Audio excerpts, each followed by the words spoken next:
पूरा किस्सा एक कहानी की तरह समझाती हूँ।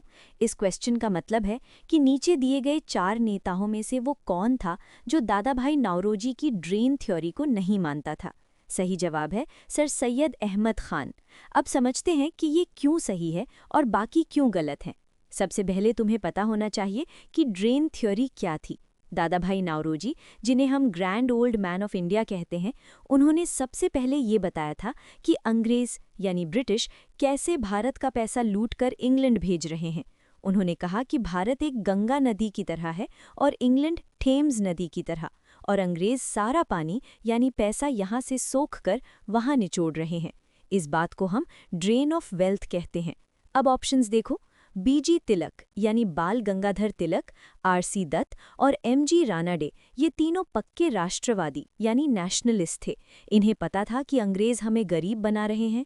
आरसी दत्त ने तो इस पर एक पूरी किताब भी लिखी थी, इकोनॉमिक हिस्ट्री ऑफ इंडिया, तो वो तो बिल्कुल इस थ्योरी को मानते थे।